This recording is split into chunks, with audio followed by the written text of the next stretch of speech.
राजमल लखीचंद ज्वेलर्सचे प्रमुख राज्यसभेचे माजी खासदार ईश्वरलाल जैन आणि त्यांचे पुत्र माजी आमदार मनीष जैन यांच्यासह 21 जणांविरुद्ध अंमलबजावणी संचालनालय अर्थात ईडीकडून नागपूर येथील विशेष न्यायालयात खटला दाखल करण्यात आला आणि त्यासंबंधी सर्व संशयितांना 30 ऑगस्ट रोजी हजर राहण्याची नोटीस न्यायालयाने बजावली आहे। आता माजी खासदार ईश्वरलाल जैन आणि त्यांचा मुलगा आमदार मनीष जैन यांच्यावर नेमका काय आरोप आहे, ईडीकडून त्यांच्यावर का कारवाई करण्यात आली आहे आणि नेमकं हे प्रकरण काय आहे हेच आपण या व्हिडिओतून जाणून घेऊयात। नमस्कार, मी Madhuri Kumkar, for the people news मध्ये आपलं स्वागत। व्हिडिओला सुरुवात करण्यापूर्वी आपण चॅनलला सबस्क्राइब करा, लाईक व फॉलो जरूर करा। भारत दुनिया का सबसे बड़ा लोकतंत्र और एनएलसी भारत देश का सबसे बड़ा गैर राजनीतिक मंच। शक्तिशाली लोकतंत्र के लिए राहुल कराट का सार्थक कदम।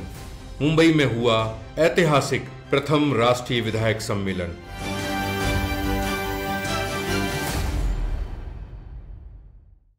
ईश्वरलाल जैन हे जळगावमधील प्रसिद्ध राजमल लखीचंद ज्वेलर्सचे प्रमुख तसंच राष्ट्रवादी शरदचंद्र पवार पक्षाचे राज्यसभेचे माजी खासदार आहेत। राष्ट्रवादी काँग्रेसचे ते 15 वर्ष खजिनदारही होते।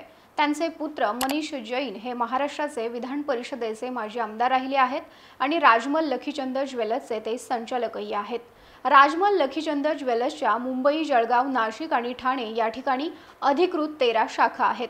165 वर्षांची सोने व्यवसायाची परंपरा असलेला राजमल लखीचंद परिवार ईडीच्या कारवाईमुळे सध्या चर्चेत आहे।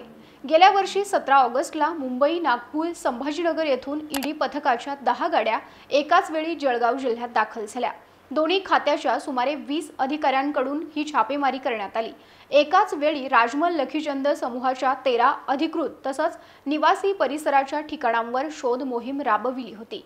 त्यामध्ये 315 कोटींची जंगम आणि स्थावर मालमत्ता तात्पुरती जप्त करण्यात आली। त्यामध्ये विविध कागदपत्रांसह 24 कोटींहून अधिक किमतीचे सोने, चांदी आणि हिऱ्यांचे दागिने तसंच 1,121,00,000 रुपयांची रोकड जप्त करण्यात आली।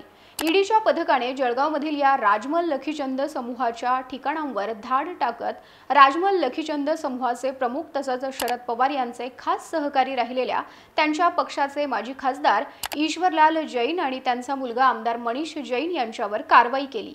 त्यांना चौकशीसाठी हजर राहण्याचे आदेश देण्यात आले। माजी खासदार ईश्वरलाल जैन व त्यांचे पुत्र मनीष जैन यांच्यावर कट, फसवणूक अशा प्रकारच्या गुन्ह्यांमध्ये सहभागी असल्याचा आरोप ठेवण्यात आला। तसंच स्टेट बँक ऑफ इंडियाकडून घेतलेले कर्ज बुडवल्याचा त्यांच्यावर आरोप आहे। या सर्व प्रकरणावर सीबीआय कडून ईश्वरलाल जैन व मनीष जैन तसंच संबंधित लोकांवर गुन्हा नोंदवण्यात आला आणि या गुन्ह्यांच्या आधारे ईडीने तपास सुरू केला आहे। ईश्वरलाल जैन यांनी बुडवलेल्या कर्जामुळे स्टेट बँक ऑफ इंडियाला 352 कोटींहून अधिक रुपयांचं नुकसान झालंय। ईडीने केलेल्या तपासात ईश्वरलाल जैन यांनी व त्यांच्या भागीदारांनी कर्ज मिळवण्यासाठी बनावट आर्थिक माहिती बँकेला दिली। बँकेच्या संमतीशिवाय कर्जाविरुद्ध गहाण ठेवलेल्या मालमत्तेचे काही भाग त्यांच्याकडून विकण्यात आले। घेण्यात आलेल्या कर्जाच्या रकमेची कोणतीही पडताळणी बँकेकडून होऊ नये यासाठी कंपन्यांशी संबंधित सदोष डेटा देखील नष्ट करण्याचे प्रयत्न करण्यात आले। याशिवाय कंपन्यांच्या खाते पुस्तकांमध्ये कंपन्यांच्या लेखापरीक्षकांच्या आधारे विविध व्यवहारांसंबंधीची कागदपत्र, रकमा, गुंतवणूक, कर्जाच्या रकमा आपल्या सोयीनुसार नोंदविण्यात आल्या। याच कारवाई प्रकरणी आता नागपूरच्या विशेष न्यायालयाने राजमल लखीचंद ज्वेलर्सचे मालक ईश्वरलाल जैन व मनीष जैन या पिता पुत्राला व संबंधितांना 30 ऑगस्टला न्यायालयासमोर हजर राहण्याचे आदेश देण्यात आले। आता न्यायालयात या संबंधी काय निर्णय होतो आणि दोषींवर काय कारवाई होते हे पाहणं महत्त्वाचं ठरणार आहे।